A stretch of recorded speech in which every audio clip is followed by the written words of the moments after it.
Assalamualaikum warahmatullahi wabarakatuh. Salam sejahtera untuk kita semua. Puji dan syukur atas nikmat yang Allah limpahkan sehingga kita dapat berkumpul dalam keadaan sehat walafiat. Pada kesempatan ini, izinkan kami mempresentasikan tugas kelompok pada mata kuliah Akhlak dan Etika bab tentang rukun imam dari kelompok 12. Mohon disimak ya teman-teman.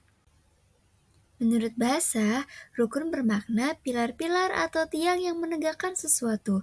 Sedangkan pengertian iman, menurut beberapa ulama, berarti percaya dalam hati atau membenarkan, mengakui dengan lisan, dan melakukan dengan perbuatan yang menghasilkan sikap menerima dan tunduk. Sebagai umat muslim, wajib mengetahuinya yang terdiri dari 6, yaitu iman kepada Allah Subhanahu wa taala, iman kepada malaikat, iman kepada kitab Allah Subhanahu wa taala, iman kepada nabi dan rasul, iman kepada hari kiamat, terakhir iman kepada qada dan qadar. Yang pertama, iman kepada Allah Subhanahu wa taala. Iman kepada Allah merupakan rukun iman pertama dan paling utama dalam Islam. Umat muslim haruslah terlebih dahulu mengenal bahwa tiada Tuhan kecuali Allah. Menurut Syekh Muhammad bin Ibrahim bin Abdullah At-Tuwaijiri, untuk mengimani tersebut bisa terwujud dalam 4 perkara berikut. Pertama, iman terhadap keberadaan atau wujud Allah Subhanahu wa taala. Kedua, iman bahwa Allah adalah Tuhan yang tidak ada sekutu baginya. Ketiga, beriman dengan uluhiyah Allah Subhanahu wa taala. Dan yang terakhir, beriman dengan asma atau nama-nama dan sifat-sifat Allah Subhanahu wa taala. Yang kedua, iman kepada malaikat. Yang kedua adalah beriman kepada malaikat-malaikat utusan Allah.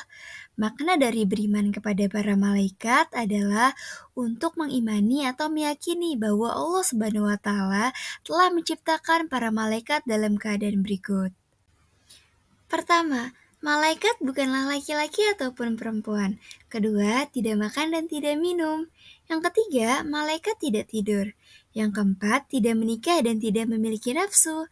Yang kelima, malaikat adalah makhluk yang mulia. Jumlah malaikat Allah tidak terhitung banyaknya, namun ada 10 malaikat yang wajib diketahui oleh seorang muslim, yaitu malaikat Jibril, tugasnya sebagai penyampai wahyu. Ada malaikat Mikail, tugasnya sebagai penyampai rezeki. Ada malaikat Israfil sebagai peniup sangkakala.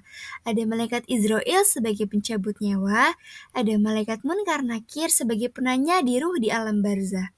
Ada malaikat Raqib Atid sebagai pencatat amal manusia, ada malaikat Malik sebagai penjaga pintu neraka, dan yang terakhir ada malaikat Ridwan sebagai penjaga pintu surga. Iman kepada kitab-kitab Allah. Yang ketiga adalah percaya kepada kitab-kitabnya. Beriman di sini bermakna meyakini dan percaya bahwa Allah telah menurunkan wahyu atau kitab suci melalui malaikat Jibril kepada para rasul untuk disampaikan kepada umat yang berisi petunjuk dan pedoman hidup bagi hamba-hambanya.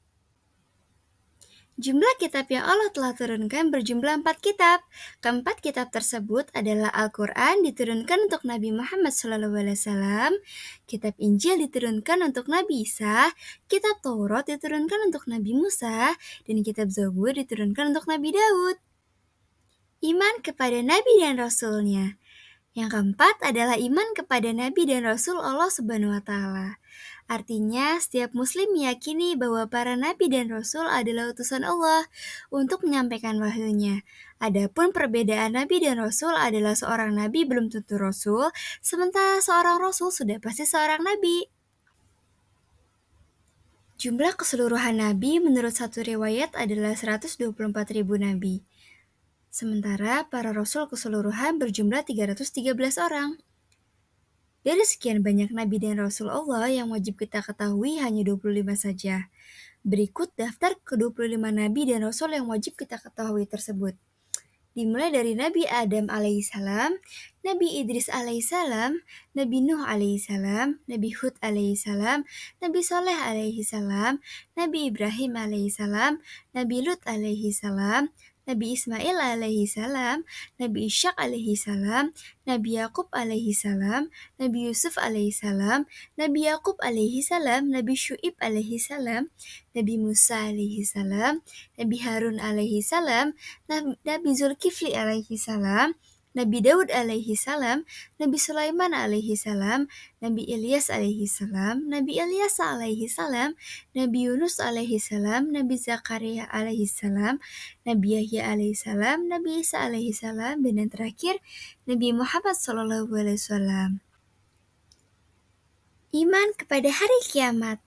Suatu saat nanti, seluruh alam semesta akan hancur dan tergantikan dengan kehidupan yang kekal atau akhirat. Meyakini hal tersebut merupakan iman terhadap hari kiamat. Peristiwa hari kiamat akan membinasakan seluruh semesta beserta isinya.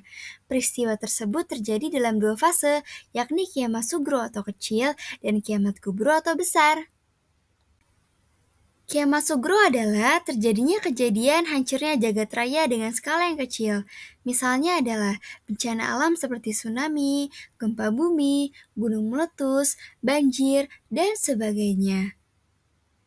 Kiamat kubro adalah kiamat yang sesungguhnya, yaitu proses hancurnya alam semesta beserta seluruh penghuninya.